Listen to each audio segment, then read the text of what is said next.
Hola, ¿qué tal? En esta hora yo les vengo a hablar acerca de dos partidos políticos que surgen durante el siglo XVIII. Esto es, los liberales y los conservadores. Quiero hablarles acerca de sus ideas políticas y sociales como introducción. Quiero comenzar con el grupo conservador.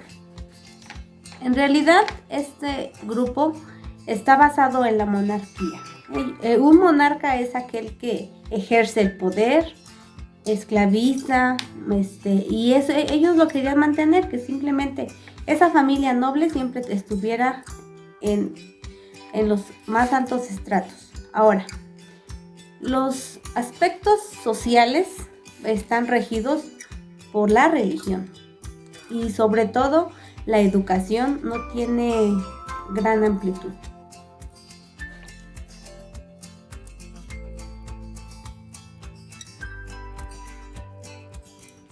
El grupo opositor son los liberales, que estos también son llamados hijos de la Ilustración Europea.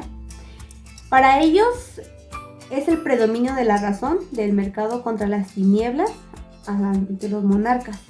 Ellos proclaman una libertad individual, establecen la igualdad política, jurídica de los ciudadanos ante la ley.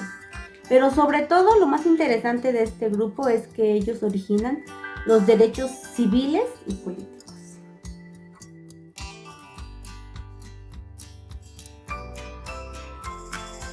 Agustín de Iturbide es el primer presidente monárquico que es puesto, pero él se desata una crisis económica en el país, económica, social, política, y él pone en riesgo muchos de los beneficios y privilegios que ya tenían los criollos, con tal de mantener su propia jerarquía, su propio poder político y económico. Y pues esto es mal visto, ¿verdad? Y está mal. Él está completamente en contra del voto ciudadano. Le quiere quitar al pueblo muchos de los beneficios, y ese beneficio era el voto que se estaba comenzando a implementar. El aporte educativo que él tiene es que comienza a instar y se asocia para crear escuelas primarias donde se brinde escritura, lectura, algunas artes, aritmética, etc.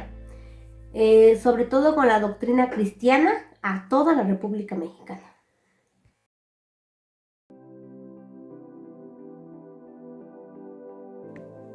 Santana es el siguiente autor, que al igual que Iturbide abandona a su pueblo en momentos de crisis, pero este presidente tiene una característica, que él, al ser monarca, se autonombra en varias ocasiones como presidente, y se nombra Alteza Serenísima. Su poder autoritario lo lleva al desborde, lo lleva a exagerados impuestos, lo lleva a abuso en lo social y suprime derechos individuales y derechos sociales. Pero lo más interesante de él es que tiene varios aportes educativos muy interesantes. Uno es que pone la enseñanza como obligatoria, libre y sobre todo gratuita.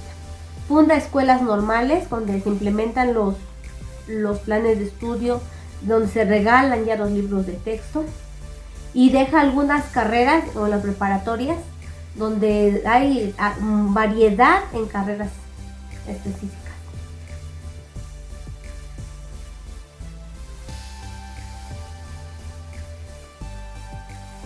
De parte de los liberales se encuentra José María Luis Mora, que es uno de los encargados más interesados dentro de la política, que los ciudadanos conozcan sus derechos y sus obligaciones. Él dice que para crear un hombre hay que saberlo educar.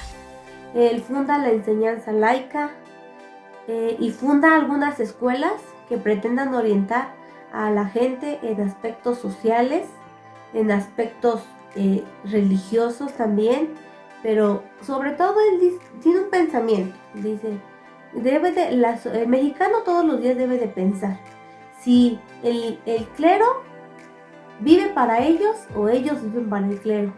Y respecto a esta ideología, él lucha a favor de muchas de las libertades que se obtienen dentro de este panorama.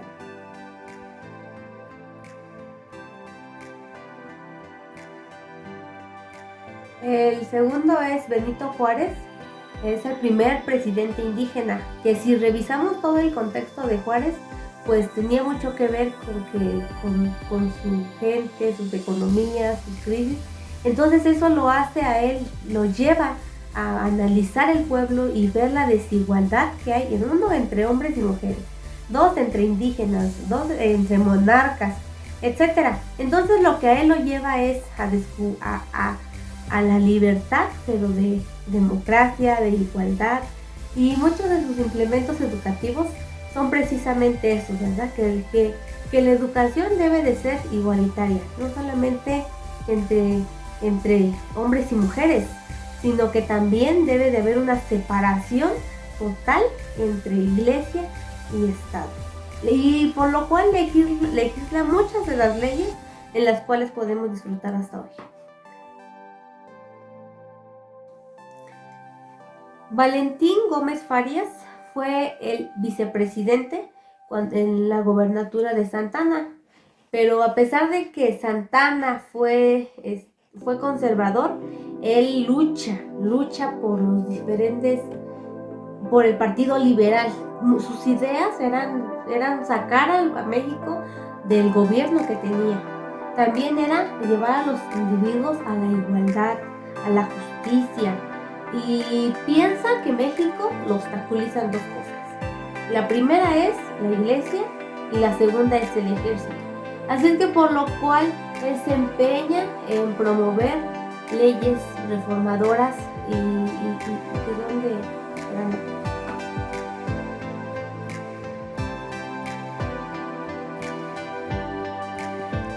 El tipo de ideología que considero más viable para hoy en la actualidad, pues obviamente son los liberales, puesto que fue un proceso no de un año ni de 5, fue un proceso largo, ¿no? En el cual pues estábamos tan involucrados dentro de la iglesia, que para empezar sacar esa mentalidad de que la iglesia tuviera el poder, los monarcas tuvieran el dominio, pues es algo difícil. Así es que pues así como que volver a retroceder este paso, pues está un poco complicado. Así es que opto por lo liberal, puesto que ya ahora las mujeres somos consideradas en el ámbito educativo, se dan planes de estudios, hay un panorama más amplio respecto al educativo que todavía falta, ¿verdad? Pero sí se ha avanzado. Benito Juárez, y muchos de ellos, pues realmente sus aportaciones, su lucha por la libertad de expresión y conocimientos políticos, pues nos abren nuestra mentalidad.